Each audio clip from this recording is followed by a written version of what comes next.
Hey, another day, more sorting, getting closer.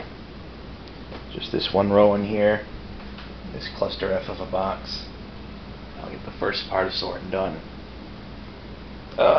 Geez, which means that's on deck for tomorrow. And, tomorrow being Friday, that means Saturday what's on deck is me sorting through my draft acquisitions. And that's on deck for Sunday.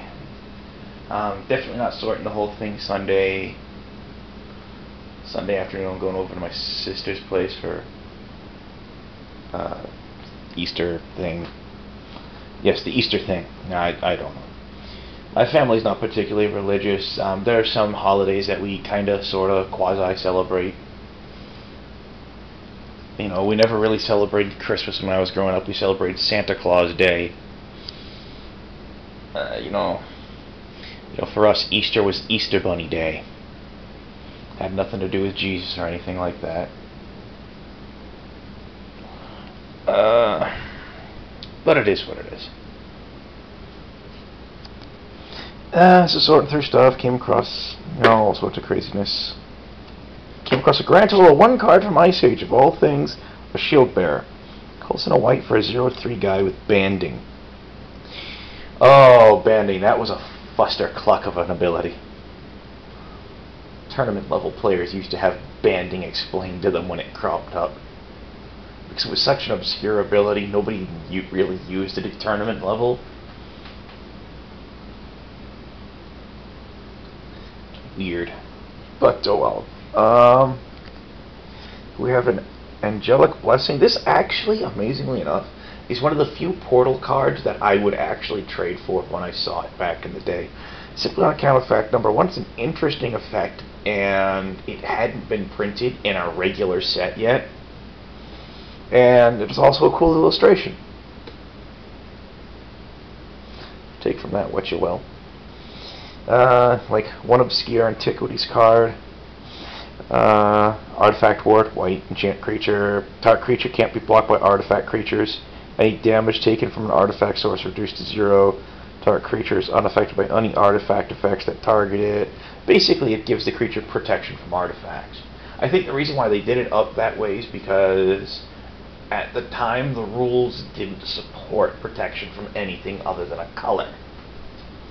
And since then, they've really gone nutty redefining protection. Because, eventually we did get protection from artifacts. Then we got all sorts of crazy things with protection from auras, protection from creatures, protection from specific creature types.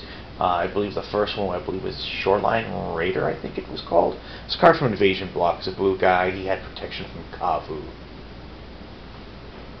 Now we could, Lorwyn Block, we had a card with protection from, an elf with protection from goblins and a goblin with protection from elves.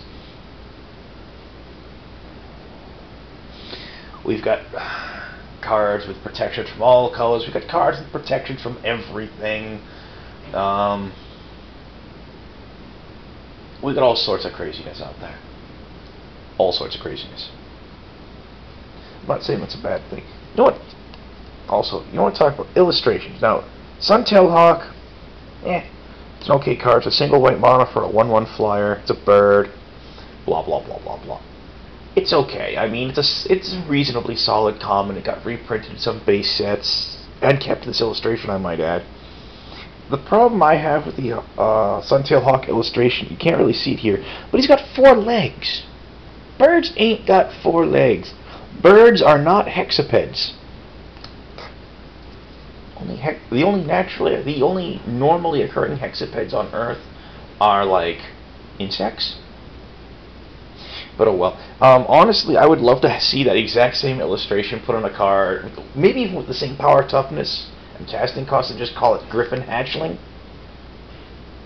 I don't know, but I suppose in a way that kind of contrasts weirdly with Fledgling Griffin from Zendikar Block, the colors in a white for a 2/2 that has flying on landfall. Yeah, it's wonky, it's wacky, it's a lot of things. I don't know. I don't know.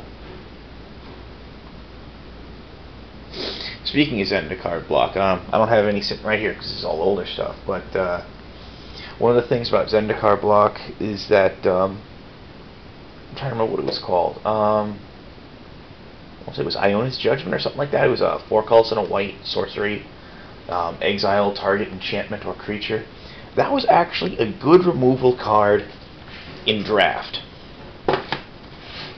In constructed play, I don't think I ever would have used it, simply on account of the fact the casting cost was too darn high.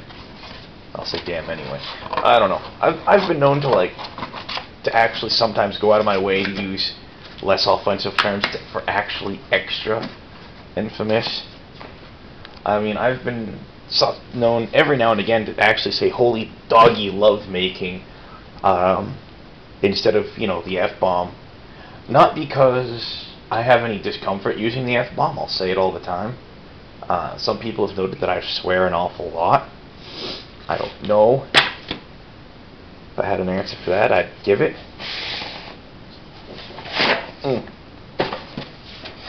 I try to avoid swearing in these videos because I link them on the Wizards message board, so...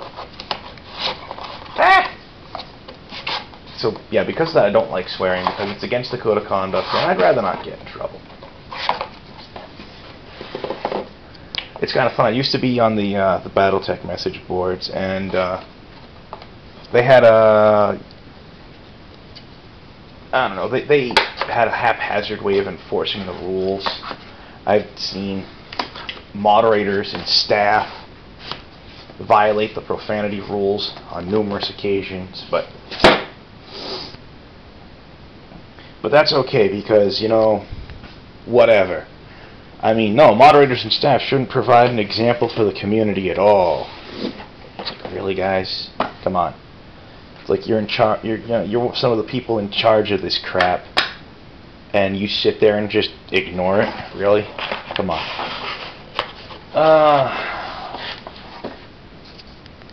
Yeah, I was never. I don't like the way they moderate there, and I made that publicly known, which in retrospect may have been a bad idea because I think somebody had it in for me over there after a while. I was very critical of them, and they earned it, to be perfectly honest. At least that's my evaluation of it. Take it or leave it. But yeah, I got sick and tired of dealing with it. I mean, yeah. So, you know, after I got suspended from there a couple of times, I'm just like, you know what, especially the last time, it was over stupid BS.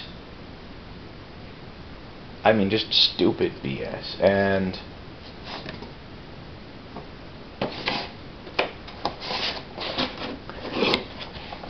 because I linked a video with naughty language in it from YouTube. It wasn't even like terrifyingly explicit. Just curse words for the sake of curse words for the most part. Didn't even use a lot of them, but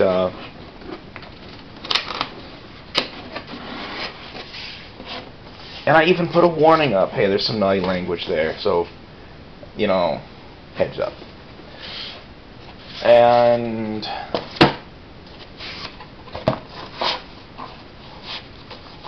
I don't know.